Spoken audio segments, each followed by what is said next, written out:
नमस्कार। जय श्री कृष्ण।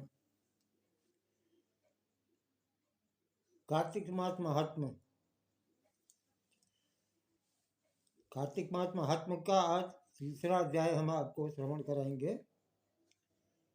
पहले और दूसरे अध्याय में हमने भगवान श्री कृष्ण और सत्यभामा के बीच जो संवाद चल रहा था, बातचीत चल रही थी, उसके बारे में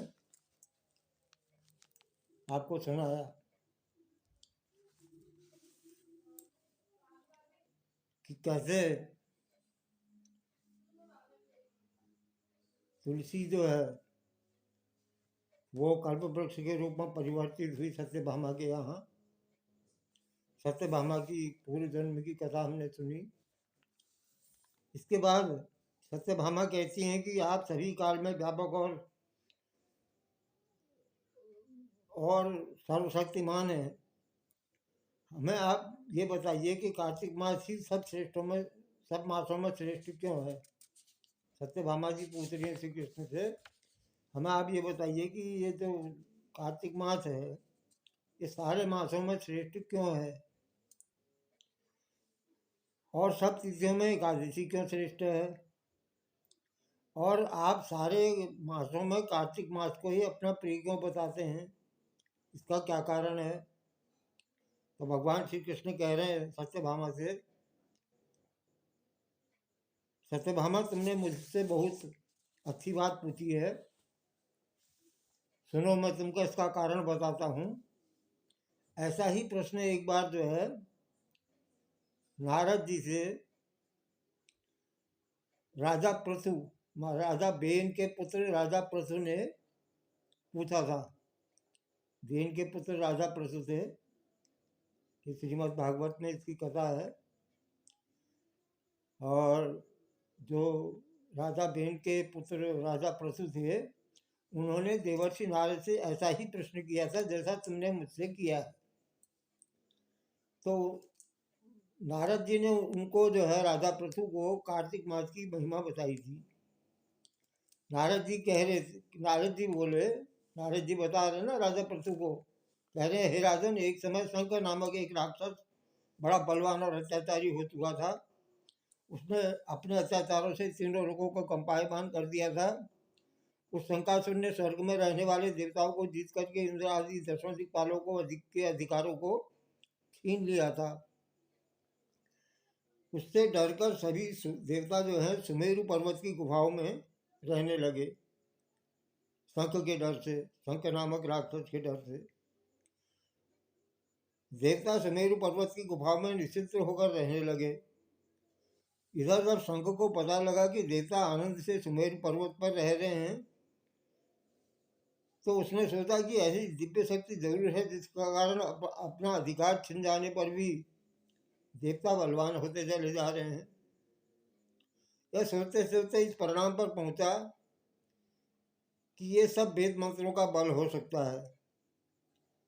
देवता जो है वेद मंत्रों के बल पे ही बलवान हो रहे होंगे। यदि इनसे ये वेद छीन लिए जाएं तो ये अपने आप निर्बल हो जाएंगे, शंख सोचने लगा।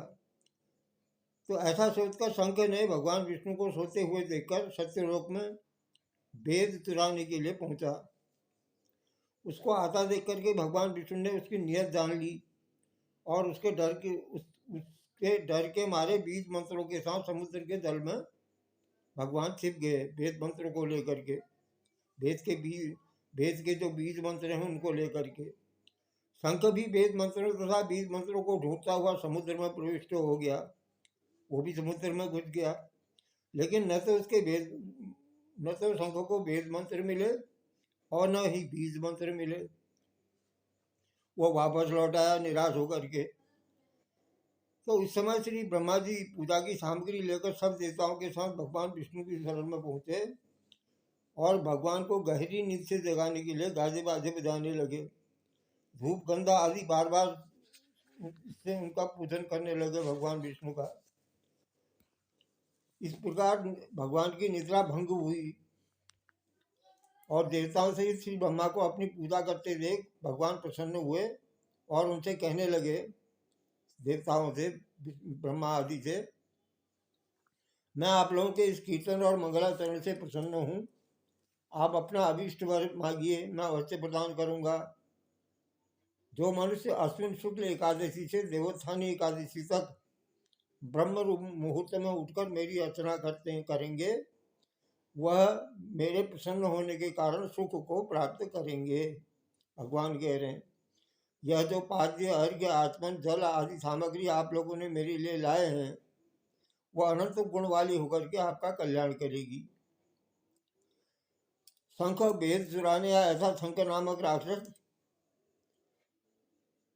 वेद चुरा करके ले गया है, सबके सब समुद्र में ही है।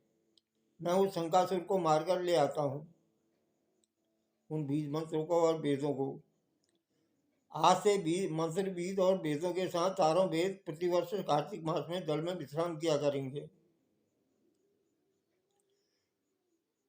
अब मैं मत्स्य का रूप धारण करके समुद्र में जाता हूँ। आप लोग भी ऋषि महर्षि के साथ मेरे साथ चलें। भगवान कह रहे हैं, जो कार्तिक मास में पहर रात्रि से पहले स्नान करते हैं, वो निश्चय ही अक्षय फल को पा जाते हैं और अज्ञात में ही अमृत स्नान का फल प्राप्त कर लेते हैं। भगवान कह रहे हैं, हे देवेंद्र, हे इंद्र, जो कार्तिक मास में व्रत करते हैं, उन्हें सब प्रकार से धन धान्य पुत्र पुत्री आदि देते रहना। देवता भी अपनी तरफ से सब देते रहना उनको, ऐसे ऐसे भक्तों को। उन्हें जब आपत्तियों से बचाते रहना। अब कुबेर से कह रहे हैं भगवान की मेरी आज्ञा अनुसार तुम उनका धन धान्य बढ़ाते रहना, जो कार्तिक मास का व्रत पूजन और अनुष्ठान करते हैं। और इस प्रकार जो है, जन्म से लेकर मरण पर्यंत जिसने विधिपूर्वक ये उत्तम व्रत कर लिया है, वह आप लोगों का भी पूजनीय हो जाता है।